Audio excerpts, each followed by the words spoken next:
Licorice Pizza. Alors.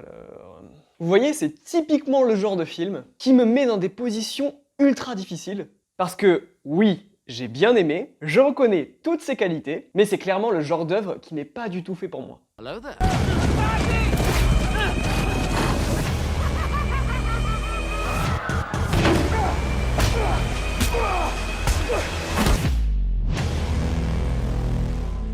J'ai vu tant de choses que vous, humains, ne pourriez pas croire.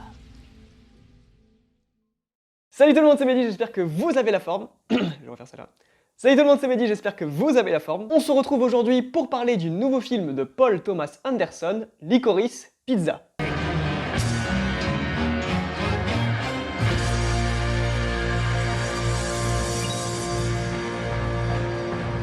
Licorice Pizza est, comme je l'ai dit, le nouveau film de Paul Thomas Anderson. Et au casting, on va y retrouver des têtes très connues comme des têtes pas du tout connues. Logique jusque-là. En fait, le film va être porté majoritairement par Alana Haim et Cooper Hoffman. Et d'ailleurs, ce que j'ai bien aimé avec ce casting de tête, c'est qu'il apporte un peu de fraîcheur. Parce qu'au cas où vous ne le sauriez pas, c'est le premier rôle de ces deux acteurs. Et je les ai vraiment trouvés géniaux. Et d'ailleurs aussi, si vous ne le savez pas, Cooper Hoffman est le fils du regretté et très talentueux Philip Seymour Hoffman. L'histoire du film se base dans les années 70, au tout début des années 70 pour être précis, et ça raconte la rencontre entre Alana et Gary. Alana est une jeune adulte qui essaye de trouver sa voie, et Gary, lui, est un jeune ado qui est assez connu dans le monde des acteurs. Et en gros, par la suite, on va suivre leurs péripéties, qui vont les amener à New York, et à partir de là, rien ne va se passer comme prévu, et leur parcours va prendre une toute autre tournure que celle prévue de base. Bon, comme je l'ai dit en intro de vidéo, c'est un film qui n'est clairement pas fait pour moi, mais j'ai quand même bien aimé. Cette critique, ça va pas être de la tarte, hein, c'est moi qui vous le dis. Hein. Do you really want to see my boobs? Can I touch them? See you tomorrow.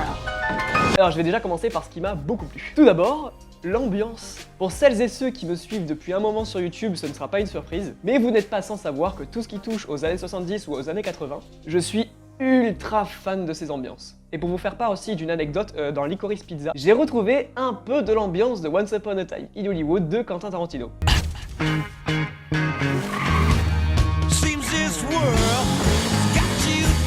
Les vieilles voitures, le travail sur les costumes et les décors pour retranscrire l'époque, les musiques, etc. Ça m'a fait beaucoup penser à ça, mais vous aurez compris là où je veux en venir, dans Licorice Pizza, ce point-là en particulier est réussi de manière magistrale. On est vraiment en pleine immersion, et c'est super bien foutu. Et qui dit 70s, dit musique de qualité.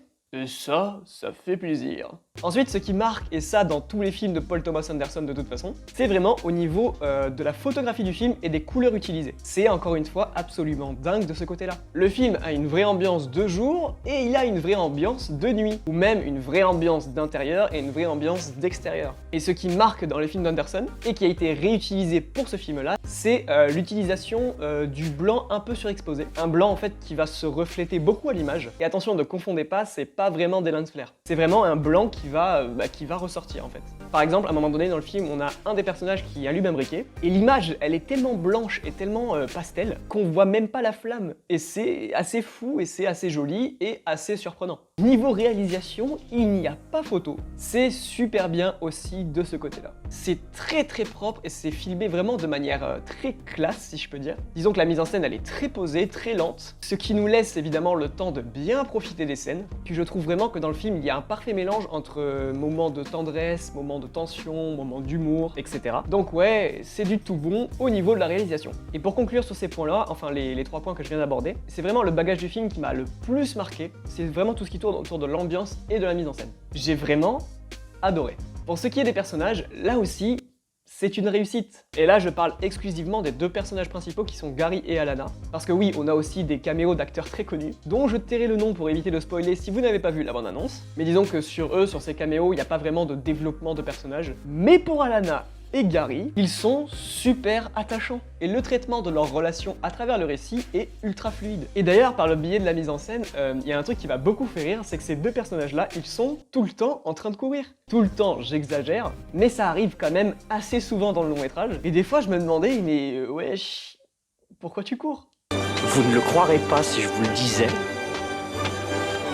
mais Je cours comme souffle le vent. Pour revenir au développement des personnages, ce qui est très bien aussi, c'est qu'on nous laisse le temps de découvrir l'un et l'autre. Je m'explique. Pendant les présentations des personnages, on en apprend un peu plus sur eux par le biais de leur famille. Donc vous l'aurez compris, on va beaucoup traiter leur relation familiale, et ça, je trouve que ça aide énormément la narration, parce que le fait que les personnages soient aussi attachants et qu'ils aient autant d'épaisseur, ça renforce l'intérêt du spectateur à mon sens, pour l'histoire du film. Et c'est à partir de là que je vais commencer à parler des trucs que j'ai beaucoup moins aimés. Et je rappelle que c'est un avis subjectif, que ça ne concerne que moi, mais je trouve le long métrage beaucoup, mais beaucoup trop long. Ça dure, 2h18, et pour moi, il y a 20-30 minutes en trop. La dernière partie, je l'ai vraiment trouvée ennuyeuse, c'était vraiment interminable. Je trouve vraiment que le récit, en fait, il s'allonge, mais pour rien. Et c'est lié à un événement particulier que je ne peux pas spoiler ici. Mais en gros, dans la majeure partie du film, les personnages, ils ont un but précis, ils ont un objectif.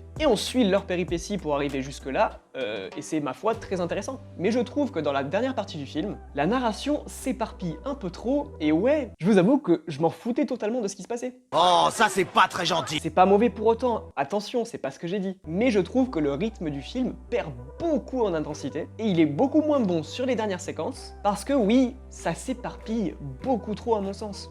Et les scènes, elles sont pas particulièrement très intéressantes. Ah oui, et autre chose qui m'a beaucoup saoulé dans le film, mais je trouve que le titre du métrage ne marche pas du tout. Sauf si vous connaissez déjà la signification de Licorice Pizza. Et sachez que dans le film, vous n'avez aucune indication, et même aucune justification pour le titre. Pour vous dire, moi je le savais pas, il a fallu que j'aille voir sur internet pour comprendre totalement le sens du titre, et je vous avoue qu'ils sont allés chercher un peu loin leur titre. Et pour celles et ceux que ça intéresse, Licorice Pizza, ça veut dire pizza à la réglisse, mais c'est aussi le nom d'un magasin de vinyle dans la zone géographique où l'action du film se passe. Là oui, ok, ça pourrait justifier le titre, mais c'est aussi un nom que l'on donne au disque vinyle. Voilà. Bon, pour moi, je vous avoue que ça n'a toujours pas trop de sens, et je trouve le titre pas très bon. Vous l'aurez compris, j'ai quand même passé un bon moment devant Licorice Pizza. C'est évidemment un film que je vous recommande, parce que ça reste quand même une très belle œuvre. J'ai adoré l'enrobage du film, au niveau de son ambiance, etc. Mais voilà, je n'ai pas vraiment été conquis par ce qu'il me racontait, du moins dans la dernière partie de l'œuvre.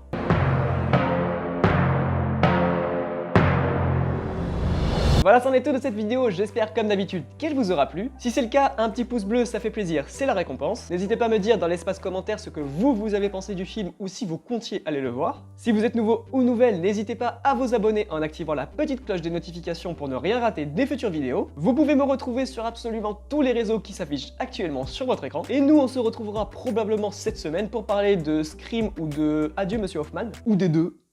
On verra. Je vous dis donc à très vite pour une nouvelle vidéo, mais d'ici là, portez-vous bien.